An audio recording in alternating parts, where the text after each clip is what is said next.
সকাল সকাল উঠেই দেখছি কি দরজার সামনে বসে আছে। তখনই ভেবেছি কারা করেছে। আমার দুই ভাই ছাড়া এ কেউ হতে পারে না। মানে যখন ইয়াং ছিলাম 20-22 বছর কেউ ফেললো না। এখন মেয়ে ল পড়ে সেকেন্ড ইয়ার, এখন আমার দরজার সামনে কার্তিক, মানে ভাবুন আমার অবস্থাটা। কিন্তু কি করব, বাড়ির দরজার সামনে বসে আছে আমার এই ছোট্ট ছেলেটা, তাকে তো একটু পুজো করতেই হবে। দরজা থেকে তো আর ফেরানোর নিয়ম নেই, কখনো দরজা থেকে ফেরাতে নেই। তাই অবশেষে ভাইদের একটু সামান্য আবদার, এটাকে আমার আবদারই বলতে হবে, একটু ছোট করে পুজো করে নিলাম। কোনো ঠাকুরমশাই কিছুই আনিনি, কেননা সকালবেলা অফিস বেরিয়ে গেছে, মেয়ের কলেজ আছে। শাশুড়ি আমাকে ডেকে বলছে যে দেখ দেখ দেখ বাইরে কার্তিক ফেরে, মানে পাড়াতে পুরো ভাবা যায় সবাই বলছে যে আরে পার্থ বুবা, মানে আমাদের বাড়ির নাম, বলছে যে তোদের বাড়ির সামনে এখন কার্তিক ঠাকুর, কি বলবো বলুন। মানে পাড়াতে মুখ মনে হয় দেখাতে পারবো না এই দুই ভাইয়ের জন্য। কিন্তু কি করব বলুন তো, ভাই তো একটু দিদির সাথে তো একটু মজা করেছে, তো এই মজাকে মজা হিসেবেই নেব, তাই না? এইটুকু আনন্দ আছে বলে আমাদের জীবনটা এখনও থেমে যায়নি, আমাদের জীবনটা কিন্তু এখনও সুন্দর আছে।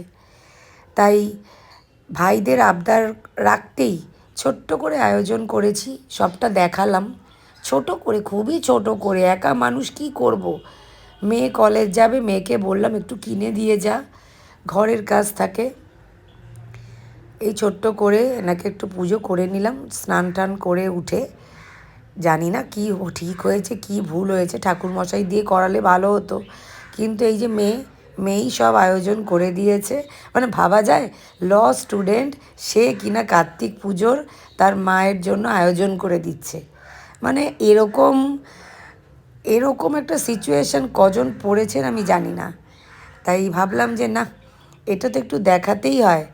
যেই পরিবার নিয়ে আমি গর্ব করি না, মনের মানুষ পরিবার, ফেসবুকে এসে আমি খুলেছিলাম, এটাই হলো আমার পরিবার। একটু আনন্দ একটু মজা এই নিয়েই কিন্তু আমার এই পরিবার। আনন্দকে আনন্দ হিসেবে নেব, কখনো কিন্তু অন্যভাবে নেব না।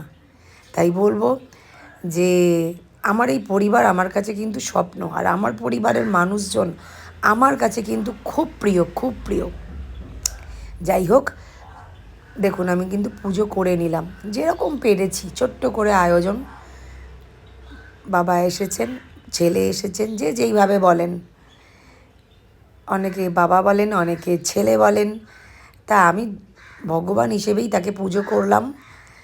জানি না কি হয়েছে, ভুল ত্রুটি হলে অবশ্যই ক্ষমা করে দেবে। পরপর 3 বছর করতে হয়, 3 বছর নিশ্চয়ই করব। আমার ভাইরা যখন এনে দিয়েছে, বুড়ি হই আর কি করব বলুন তো, এইটুকু তো করতেই হবে। আবার নয় সামনের জন্মে কার্তিক হবে, আর নয়তো বলবো ঠাকুরকে যে আমার মেয়ের ঘরে ফিরে এসো, আমার মেয়ের ঘরে ফিরে এসো। আবার নয়তো আমার যেই ভাইরা দিয়েছে সেই ভাইদের ঘরে ফিরে এসো, তোমাকে আমি ভাইদের হয়েই পুজো দিলাম। ভিডিওটা কেমন লাগলো জানাবেন কিন্তু অবশ্যই।